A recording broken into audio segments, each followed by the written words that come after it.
Hi everyone, I hope you're doing well. My name is Juan and welcome back to another book review. So today we're going to talk about the great novel Emma by the English writer Jane Austen. And if you appreciate my reviews and would like to show your support, please give this review a like and subscribe to my channel. That way this video will get to more people who might also enjoy it. Thanks. Okay, so let's talk about Emma, which was first published in 1816 and was the last novel by Jane Austen that was published during her lifetime. Jane Austen is so popular that I don't feel I can add much about her that people watching this video will not already know, probably a lot better than me actually. Also, not that much is known about her personal life, so I'll just add a little information for context. So Jane Austen was born in 1775 and died in 1817 at the age of 41, young even for her time. She was a woman of the 18th century, even though she wrote and published in the 19th century, because it was still very early in the 19th century when she wrote and published her books. Jane Austen is probably the best known English author of the Regency period, which is a roughly 10-year period between 1811 and 1820, in which Prince George, later George IV, was the Prince Regent because his father George III was deemed unfit to rule. Jane Austen completed only 6 novels. 4 were published during her lifetime: Sense and Sensibility in 1811, Pride and Prejudice in 1813, Mansfield Park in 1814, and Emma in 1816. Her last 2 novels, Northanger Abbey and Persuasion, were published only after her death. It might be a good idea for me to review all of Jane Austen's novels, but I haven't read them all yet. I have already reviewed Pride and Prejudice, so I'm going to link to that review here in case you haven't watched it and are interested. And I'll see what I can do about her other novels. If you want me to review any novel by Jane Austen in particular, please let me know in the comment section down below. But let's now get into Emma. So this novel tells the story of a young, precocious woman who fancies herself to be a great matchmaker just because she got her governess and a local widower together. The name of that young woman is Emma Woodhouse, but she's not as smart as she thinks. For one thing, she often misunderstands what is going on around her. Yes, it is true that Emma meddles in other people's lives with the best of intentions, but she causes more harm than good. When she decides to find a husband for her new friend Harriet, many misunderstandings ensue. In this novel, Jane Austen explores the relationship that exists between social class and marriage. To me, the best thing about reading Jane Austen's novels is always about how much I learn about social class in Regency England. Yes, people then were born into a specific social class, but there were also ways of moving up, as it were.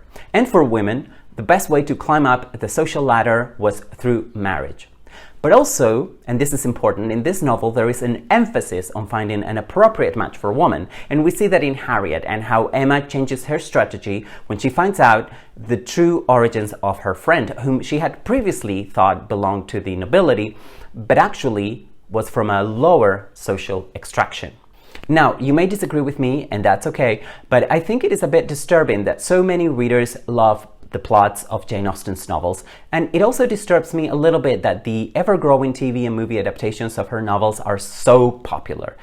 Not because I think her novels are bad, far from it. I think Jane Austen was a great writer, is a great writer, but because the society of her time, the one she portrays so well in her novels, was so oppressive and claustrophobic to women. Imagine being so dependent on men. First your husband, and then if you're lucky and make a good match, your husband. So do people right now in this day and age fantasize about living in a society like that? I really hope not.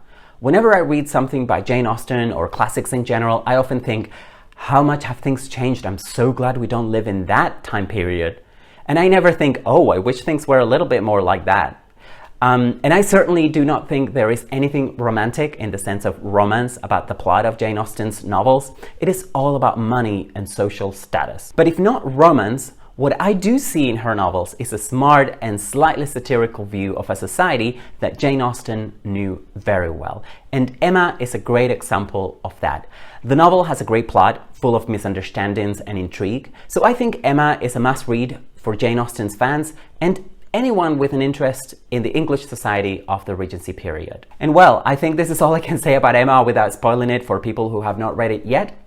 If you want to read Emma, I always link to the books I review in the description box for each video, so you can buy your copy of Emma at no extra cost and support my channel. I am now going to summarize the plot and talk about Emma in more detail, and there will be some spoilers. So you have been warned. If you don't want to hear me talk about Emma and spoil Emma, you should stop watching right about now, and I will see you again soon, I hope, for another video. Okay, for those of you who are still here, thank you. I'm now going to summarize the plot and share more thoughts I had on Emma. So our protagonist is a precocious young girl named Emma Woodhouse. She's 20 years old and lives in an English village named Highbury.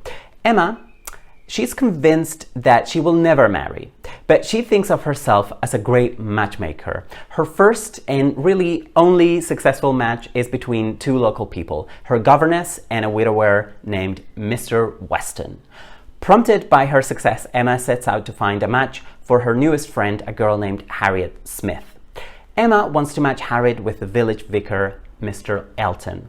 The problem is that Harriet has feelings for a local farmer named Robert Martin. However, Emma convinces Harriet to reject Robert Martin's marriage proposal.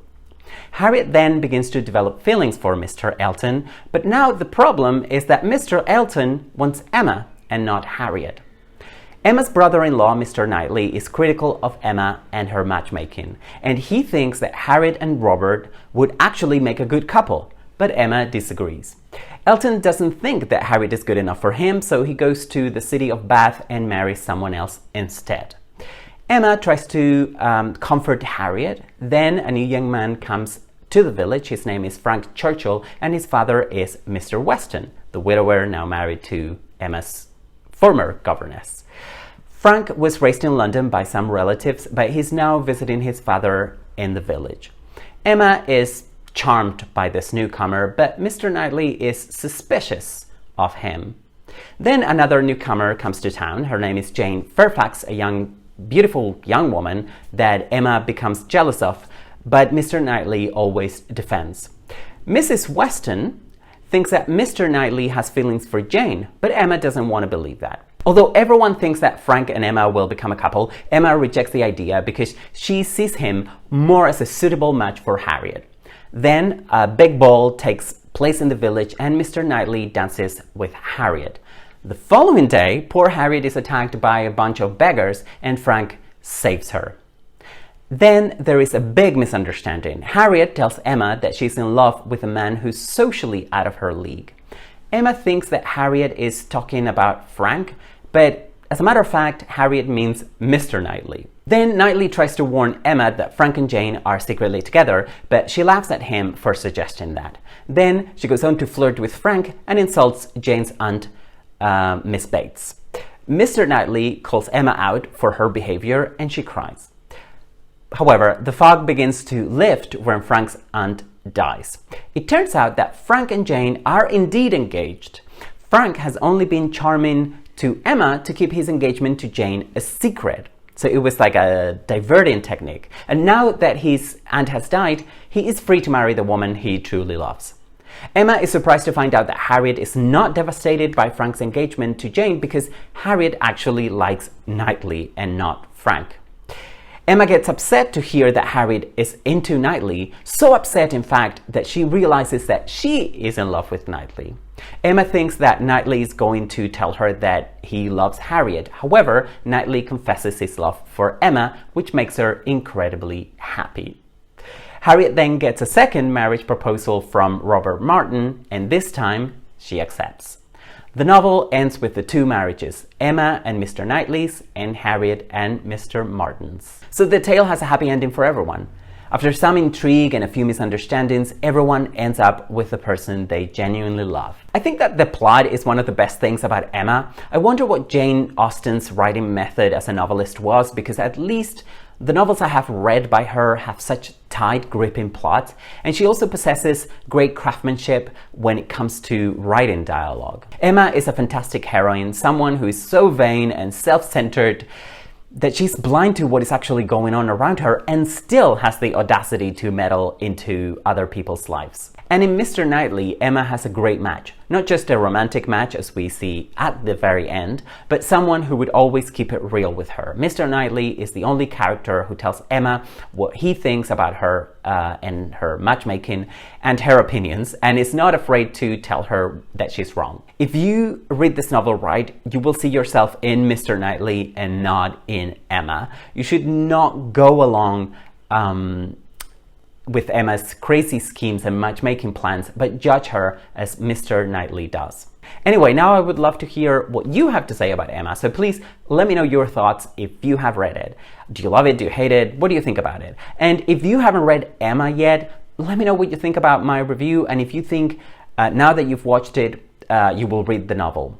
Will you read the novel now? Let me know. And if you enjoyed this video, please like it and share it with your friends on social media. You can also follow me on Twitter and Instagram at Bookish Islander, so we can talk about books on other platforms too. This is all from me. I hope to see you again very soon for another book review or bookish video. Bye for now.